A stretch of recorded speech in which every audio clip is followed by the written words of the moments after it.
To an 11-point lead in Iowa and a 17-point lead in New Hampshire, and Fox News polls just out this morning, making him still the Republican candidate to beat.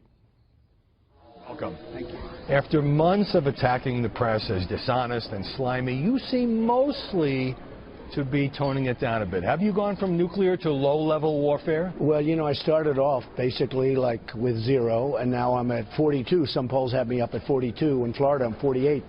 And I think I'm probably a little bit different. I mean, you have to be able to change a little bit, but I think I'm a little bit different. I'm doing very well. Are journalists treating you with some new respect because they think you may win? Not all, but they're treating me with great respect. A lot of them, I tell you, the Wall Street Journal has been terrific. They've really changed their views, and I've gained a great respect for some of the people in the Wall Street Journal. Some of the others have really changed their views, and rightfully so. I'm not saying it from my standpoint. I'm saying, you know, look, we've done a good job. Time magazine wrote one of the most beautiful cover stories that I've ever had. The one from last week where I'm talking to a crowd, but they're talking about this whole campaign. So, yeah, I think there's been a big change in mode and mood. And yet, after Sarah Palin endorsed you, some media outlets started savaging her. New York Daily News ran this cover with the two of you, "I'm with stupid." Your reaction? Well, I think that Sarah, first of all, she's smart. And she's cunning, and she's a good person. What about the media attacks on her? Well, they can attack. You know, in the meantime, she has one of the best records. I will tell you, Ted Cruz wanted her so badly, he almost cried. He's a nervous wreck. I watched him the other day. He's a nervous wreck. Joe Scarborough said that you should send Sarah Palin off the trail to home to deal with her son's problem. Joe is a friend of mine. I think Joe's a fantastic guy, okay? But he's maybe not a fan of Sarah. That's okay. You know, people have their opinions. I will say this. If you look at the people that she's endorsed over the years, including Ted Cruz, who was like at 2%, and then she endorsed him and he became the senator from Texas. And he knows, and you know the feeling. He wanted her desperately more than anybody else. She's a good woman. She's a great person. I've known her for a long time. And she called me and she said, "I want to go with you." She sees, you know, I've created, this is a movement. It's not about me. It's what we're saying. We're like led by people that don't have a clue. We're led by incompetent people. And the voters are getting it. I just left a rally. We're in Las Vegas today, but I just left a rally yesterday in Oklahoma. We had 20,000 people. We had to send away 5,000 people. We had 20,000 people. And I just left one in Nevada where we have thousands and thousands of people. It's really a movement. As we get closer to Iowa and New Hampshire, you've really ratcheted up against Ted Cruz, calling him a nasty guy, saying nobody likes him. Now, I know you say he started it. Well, he is a nasty guy. But he hasn't used that kind of language against you. So is this a strategy? Look, he started it, okay? And it sort of started a little bit during the debate. I said, whoa, what have we here? And, you know, it's funny. He's a good debater, but he's not a good talker. Meaning he could debate, but if he's one-on-one with a person, he can't relate, he can't talk. And that's not good. That's not what we need. He started it, and I hit him hard. Frankly, the Canada thing is a big problem. He was born in Canada. He was a citizen of Canada until 15 months ago.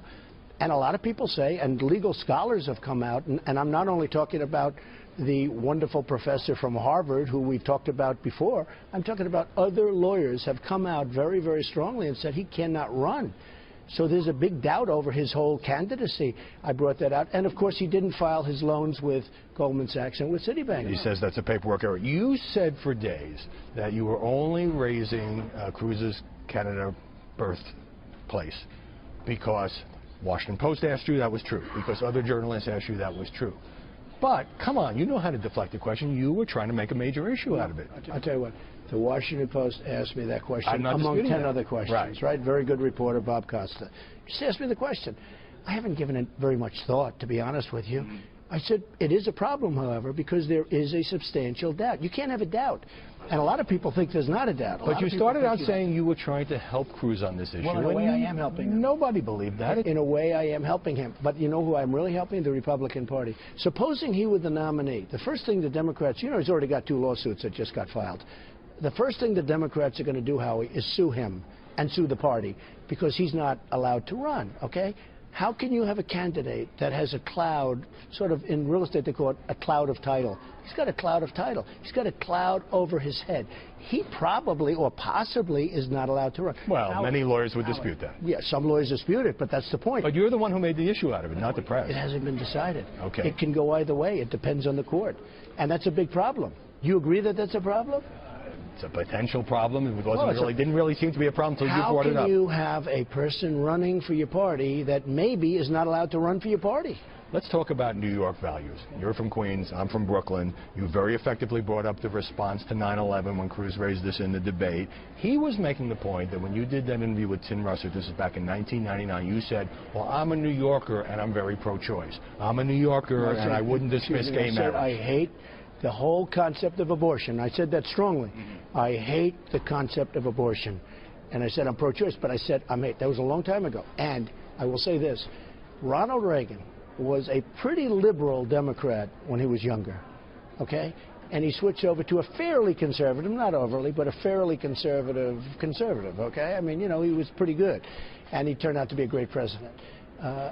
People change, but if you remember that comment, it said, and very strongly, and I give them credit for leaving that part in, I hate the concept of abortion. I said that very strongly. Now, I understand you were a businessman in New York. You had to get along with Democratic politicians in Democratic City. You gave money to everybody. I understand that.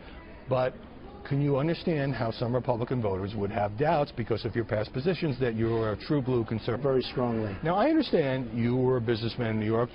Can you understand how some Republican voters would have doubts because of your past positions that you're a true blue conservative? Very strongly. Now, I understand you were a businessman in New York. You had to get along with Democratic politicians in Democratic City. You gave money to everybody. I understand that. But can you understand how some Republican voters would have doubts because of your past positions that you're a true blue conservative? So they said I was a world-class businessman, one of the articles. And as a world-class, and I did. I built a great company, a fantastic company. I'm going to use that same whatever it is, I won't care about my kids will do fine, and I'm going to use that same to do for our country, okay? I feel like I want to be so greedy for our country. I want the money pouring in. We're going to save Social Security. We're going to do so many different things, all right? I will tell you, as a world-class businessman or as even a businessman, you have to get along with politicians. You have to get along with Democrats. You have to get along with Republicans. It's standard. I mean, you can't have enemies. Half of the people out there as enemies. So I was able to get along with Clinton. I was able to get along with Reagan. I was able to get along with everybody. I get along with everybody. That's a very good thing. And by the way, one of the problems our country has right now, we're at gridlock in Washington. We have total gridlock. Everybody hates each other. But on this point, Senator Cruz says that you're now becoming the establishment candidate, that the establishment is embracing you because you will make deals with the Beltway power brokers that he won't. The problem with Cruz is that everybody hates him. They all hate him. Think of it. You've got all these Republican senators. He doesn't have one Republican senator that's endorsing him. And then you have Senator Dole. He's a maverick. You look at Senator Dole. Right. I mean, Bob Dole is a great person. He's a great, with an incredible wife. Incredible, Elizabeth. I mean, he came out so strongly against Cruz, and he was very nice to me, which I really appreciate, but he came out so strongly. These are great people. These aren't bad people. These are great people. You have to get along a little bit. You know, you can be tough. You can be sharp. I'm a deal maker. He said Donald Trump's a deal maker. You don't take that as an insult. No, I think it's a great thing. Yeah. You know where I'm going to really do good with China? You look at China, you look at Japan, you look at Mexico. They're killing us. They need a deal maker. A guy like Ted is not a deal maker. As you know, Mark Levin looked at your criticism of Cruz. He questioned whether using Nixonian tactics. Rush Limbaugh was also critical. And I know you care about what they think because the last time we talked, you said that influenced you to back away a little bit from some earlier criticism of Cruz. So now they're saying, I don't like the way Trump well, Rush isn't saying Cruz. it. No, I'm sorry. Rush has not said that. Rush has been, I think, terrific. He made a point, but he said you got to do what you got to do. Right. Mark I like Mark very much, but I think Mark is really much for Ted. And that's okay. I mean, if he wants to be, I have a lot of respect for Mark Levin, but I think Mark has been for Ted. I mean, you know, you can't, that's why they have menus in restaurants. You make different choices, right? But I'd like to have Mark on my side, and he has been pretty much on my side, but I guess he didn't like this. But if you remember, Ted Cruz started it. Many of these people, if you look at guys like Lindsey Graham, excuse me, if you look at, that's okay, okay, but I have to hit back. Right. If you look at guys like Lindsey Graham and Perry and all of these guys, they're all gone now. Lindsey Graham hits me all the time. Then he supports Jeb Bush, who has no chance. He's got less chance than you, and you're not running. I'm not running. You would do better than he would. In the last debate that you embraced the mantle of anger. And I understand you're angry about the way things are being run in this country. I don't love it, but I'm angry. When, look, Nikki Haley's a wonderful person. People usually like an optimistic candidate. I am an optimistic candidate because I'm going to make things better. Make America great again is a positive thing. It's not a negative thing. You have to view it as a positive. I like Nikki Haley. She likes me. She said I'm a friend of hers. I supported her. she did say in her speech, there's a great anger out there. And she said, you know, Trump is part of that anger. But, you know, you go to my rallies. You saw what happened in Oklahoma yesterday. I filled up a stadium. You saw what happened today in Las Vegas. I mean, the ballroom was packed. They were sending away thousands of people. No matter where I go, the people are angry. And it's not the anger that you're thinking. They really want to see our country be great again. So you're channeling that anger? Maybe I am. Because I have to be doing something, because I feel the same way that they do. So when she said anger, everyone say, oh, I'm not angry. I said, no, but I am angry. I'm angry at the Iran deal. I'm angry at our trade deals where we lose $500 billion a year with China.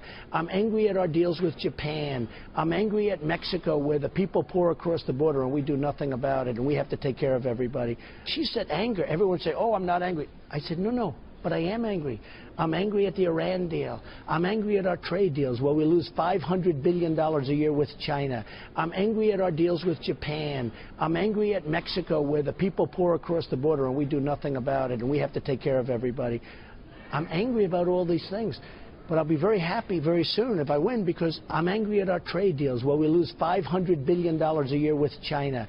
I'm angry at our deals with Japan. I'm angry at Mexico where the people pour across the border and we do nothing about it and we have to take care of everybody. I'm angry about all these things. But I'll be very happy very soon if I win, because I'll change it. If you are the nominee and you're not just trying to appeal to Republican primary voters, will you tone down your rhetoric a bit? Will you reach out to minorities more? Oh, absolutely. I think I'm going to do great with the African-American minority. You know, if you look at minorities, the African-American poll came out, I was at 25%. No Republican's been above 7 or 8%.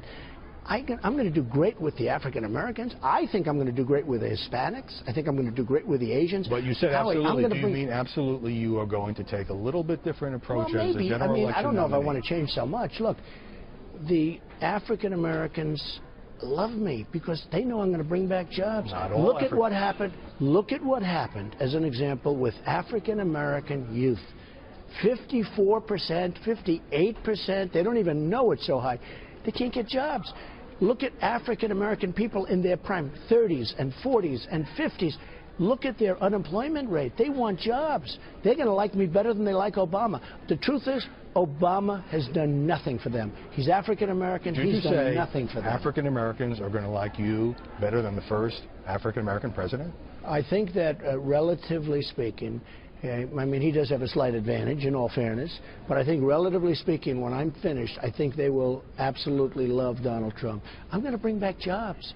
I'm going to create wealth for the country. People are going to partake. We're going to take back jobs from China, from Japan, from Mexico, from all these countries that are ripping us off. And African Americans are going to benefit. And by the way, Hispanics are going to benefit. I have now thousands of Hispanics that work for me. I've had tens of thousands over my lifetime that have worked for me. These are great people. They want jobs. If you are the nominee, will you continue to do so many interviews? Will you go on so many shows? Or will you do what most politicians do and become much less accessible? I think I'm not going to change too much. The formula seems to be working. And frankly, if I can do your show, I mean, I have to do the fair shows because a lot of people aren't fair, and I won't do those shows. But you've always treated me very fairly. And I will do the shows of fair people. I'll give you an example. I think Mitt Romney's a very nice person, but the last month of the campaign, and I have to give Obama credit, President Obama was on Letterman, he was on Jay Leno, he was all over the place. And I'd call up Romney's people, who were not very good, and I'd say, why isn't he campaigning? Why isn't he on television? Obama's on all these shows. And they'd say, oh, he's going to do. The last month, it's like he disappeared. You remember that. That was a big mistake. No, I'm not disappearing. Donald Trump, thanks very much. Thank you very much. In that interview, Trump also criticized Fox's Megyn Kelly. Great again, which is his mantra. 2016, Republican presidential candidate Donald Trump. Well, there were two polls in Iowa today. The Emerson College poll had you by 10. The CNN poll had you by 11. Why all of a sudden now the big surge? It had been tightening up a little bit. Well, I think they were right from the beginning. I'm not sure if it was a surge. You know, CNN had us at 33-20 about 2 weeks ago, but nobody wanted to report that poll because it was too much of a lead, so they reported other polls that were closer. The Des Moines paper that I'm not a big fan of, Des Moines Register, and they reported that poll, which I disagree with. But, you know, look, I mean, we've really done well. I've spent a lot of time in Iowa. I love the people of Iowa. We're doing great with the evangelicals, Sean. We're doing great with the Tea Party, and I think we're going to do really well in Iowa. We look forward to it. Well, you have gotten some criticism from some conservatives about the back and forth between you and Ted Cruz, and I want to ask you about it. Mark Levin is mad at the tone. Rush Limbaugh said, that this is national and populism, not necessarily conservatism. Newt Gingrich said on this program this week that you are demeaning yourself if you get into a fight in this particular case. But the polls show you're winning. So do you go with the polls that it works when you go back and forth, or do you say, yeah, maybe my relationship with Ted Cruz can be repaired? Well, I have to go with my own thinking. Don't forget, Ted attacked me, and then I attacked him. But he started, and he attacked me pretty viciously. And, first he was laying back, as we all know. It was, everybody, they said, in the wake. And frankly, he attacked me, Sean. So, and I have a lot of respect for Mark Levin. I have a tremendous respect for Rush. Rush has been great for me. Rush has been so amazing. And Mark's been pretty good. I mean, Mark likes Ted, and I think he likes me. But I have to go with my own thinking. And I talked about the fact that, frankly, I think I'm doing the party a favor, and I think I'm doing actually Ted a favor. The fact that he was born in Canada, he was a citizen of Canada until just 15 months ago, and he's got a problem. We have constitutional lawyers that are coming out saying he can't even run. So how can you have a candidate that you're going to pick as a Republican nominee, and he's not allowed to run for the office of president? That's a big problem. And he has some other problems, like he didn't disclose in his financial papers that he was borrowing money from Goldman Sachs and Citibank, because he wants to be the big, wonderful guy that takes down the banks. But here he is with personal guarantees to Citibank and Goldman Sachs. So, I think it should have been disclosed. Let me go through. If these polls hold up, you will be the Republican nominee. I know a lot of your agenda, but I want to go over it with 11 days to Iowa, maybe closing argument sort of thing. I know you have said that you would rescind on day one Obama's executive orders. You would build the wall expeditiously. You've been very firm about that. You would raise the standards for who we allow into this country. You would replace Obamacare. You told me, I think you're still for health care savings accounts, correct? Yes, I like that as a concept. I certainly like it, yes. Yeah. And ISIS, you would take their oil and bomb the living daylights out of them. Tell me. I would bomb them. You better believe it. I want you to expand for maybe those people, those few people that are left that are undecided in Iowa and New Hampshire. Tell them what else a Trump presidency would look like. Well, we're going to be strong on the military. We're going to build our military. Our military is a mess right now. We've just let it go. There hasn't been proper investment, and our military is going down. I'm in the real estate business. All the time I'm getting listings, Army bases, naval bases. I mean, they're selling everything. I just say, how many bases do they have? Anybody in the real estate industry can tell you, because I'm getting constantly, I get listings for these military bases, and I say, how many are we going to close? We have to create a tremendously strong military. Hopefully never have to use it, but it's got to be so strong that nobody's going to mess with us, Sean, because we're at a very perilous time. I want to take care of our vets, big league, take care of the vets. We're going to strengthen the border. We're going to build the wall. I tell you, Mexico is going to pay for the wall. It's going to be very simple. They're making a fortune. I'm going to also, Carl Icahn, who's a great businessman, endorsed me. Many other businessmen have endorsed me and want to endorse me, the greatest. Unfortunately, a lot of people haven't heard of them, but these are the greatest businessmen in the world, and women. And we're going to have great people negotiating our trade agreements. We're not going to lose $500 billion a year with China like last year. $500 billion in trade deficits with China. It's not going to happen anymore. Japan, Mexico is killing us at the border, but they're also killing us in trade. Ford is building a big plant there, a $2.5 billion plant. Nabisco is leaving Chicago with a big plant, and they're building a plant in Mexico. Why? So we're going to stop all of that. We're going to have people build plants, but they're going to be built in this country, and they're going to want to build them. It's not going to be. We're not going to force them. We're going to build them because we're lowering the taxes. We're the highest taxed nation in the world. When my tax plan, which is very good, which your friend Larry Kudlow plant in Mexico. Why? So we're going to stop all of that. We're going to have people build plants, but they're going to be built in this country, and they're going to want to build them. It's not going to be. We're not going to force them. We're going to build them because we're lowering the taxes. We're the highest taxed nation in the world.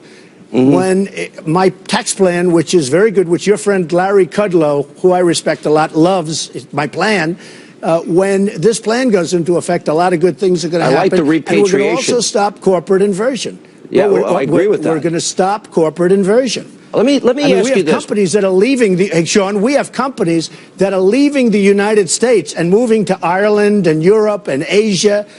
I mean, they're leaving. Pfizer is moving to Ireland. We have major, wonderful companies. Tax benefits. That, frankly, because the taxes are so high and because they can't bring their money back into our country, which is ridiculous, even the Democrats, you know, it's amazing. Democrats and Republicans agree the money should be allowed to come back in. Who wouldn't agree? They can't get along. They can't make a deal. A big part of your campaign is about how America has made stupid deals, and as the president, you would negotiate better deals. You'd blow up the entire Iran deal, which needs to be blown up. You would negotiate better deals with China, better deals with Japan, better deals with Mexico. Here's my question. If you look at the American electorate right now, and I count myself among them, and I'm a registered conservative, I'm angry at Washington, even Republicans, because they have contributed to the debt. They're the ones that allowed Obama's executive amnesty. They wouldn't use the power of the Mexico. Here's my question. If you look at the American electorate right now, and I count myself among them, and I'm a registered conservative, I'm angry at Washington, even Republicans, because they have contributed to the debt. They're the ones that allowed Obama's executive amnesty. They wouldn't use the power of the purse. In terms of negotiating with a Congress that has shown itself to have zero to little discipline, how will you hold the line when they want to raise the deficit and the debt? How do you negotiate with those, lifelong politicians if you become the president? Sean, I guess you know, and people that are in business know, I've been dealing with politicians all my life. I mean, it's fine to deal with politicians. There's nothing wrong with it. You deal with them. You have to cajole and you have to get them in a room. A little like Ronald Reagan and Tip O'Neill. You know, they were very opposites in a lot of ways, but they got along and they made deals and the country did well and everybody was happy. They're not doing executive orders like Obama does because not even the Democrats will do what he wants to do. So you have to be able to do this. You know, you mentioned, sadly, the Iran deal. The worst part of the Iran deal is by the time I get there, if I win, but by the time I get there, $150 billion will be spent. You can't do it. And then today, well, I don't know if you saw today, Secretary Kerry, he came out and he said, yes, we expect a certain amount of that money to be used for terror. I have the cut. Can you want me to play this? it? Let me play it for our audience so they know what you're talking about. It's outrageous. I couldn't believe this statement. Go ahead. Go ahead. I think that some of it will end up in the hands of the IRGC or of other entities, some of which are labeled terrorist. To some degree, I'm not going to sit here and tell you that every component of that can be prevented, but I can tell you this. Right now, we are not seeing the early delivery of funds going to that kind of endeavor at this point in time. I'm sure at some point some of it will. I just cannot believe he said that. Listen, Sean, listen to the stupidity of that statement. He said, well, so far we're happy that they haven't given it to terror, essentially. Why don't they have restrictions? First of all, the money should have never been given back under any... We should have gotten our prisoners back. We then should have said we're not giving. We owe $19 trillion, Sean, $19 trillion. It's going to be because of that really horrible budget deal that was made 2 weeks ago. It's now going up to $21 trillion very quickly, right? So we owe $21 trillion. Here's a guy that says the money we gave them is going to be used for terror. If that's the case, first of all, why do they give them the money? But second of all, Sean, why didn't they have clauses that it can't go to terror? It is insane. It's incredible. If Congress I can't comes believe to you he's even and an intelligent man. And they hand you a budget, and it's going to blow the deficit through the roof, you're going to hold the line, correct? I'm going to hold the line. You know, I heard the other day that they want to make the budget, balance the budget within 25 years. I said 25 years? Why 25 years? We can do. Look, we're getting rid of Common Core, even though some people like Jeb Bush, who doesn't have a clue, some people like Common Core. Jeb Bush likes Common Core. Some people like him are weak on immigration. I mean, they're very weak. You know, remember he said they come in as an act of love. We need people that know what they're doing. We spend a fortune on education. We're number 28 in the world, and we're number 1 in spending. We're getting rid of Common Core. There's so many things that we can cut. All right, stay right there. And we can balance the budget very quickly. But you think in 5 years? I think over a 5-year period, and I don't know, maybe I could even surprise you. All right. But I mean make the country better. I'm not saying skimp. I'm saying making the country better. I want the country to, I know most Americans are with you, wanting the country to be better and stronger. We'll take a break. More with Donald Trump later. And welcome back to Hannity. We continue with 2016 Republican presidential candidate Donald Trump. I want to ask you, if you get this nomination, polls have you ahead today, up 10 and 11 in Iowa. You're up by a lot in New Hampshire and South Carolina. If you get the nomination and you go up against Hillary Clinton or Bernie Sanders or Joe Biden, I guess we don't know who it's going to be, or Elizabeth Warren, my question to you is, tell me why, and I've asked you before, you think you are more electable than every other Republican in this primary. Tell me how that's so. What states do you bring into play that they don't? Well, I think I'm not only more electable, I think... Tell me why, and I've asked you before, you think you are more electable than every other Republican in this primary. Tell me how that's so. What states do you bring into play that they don't?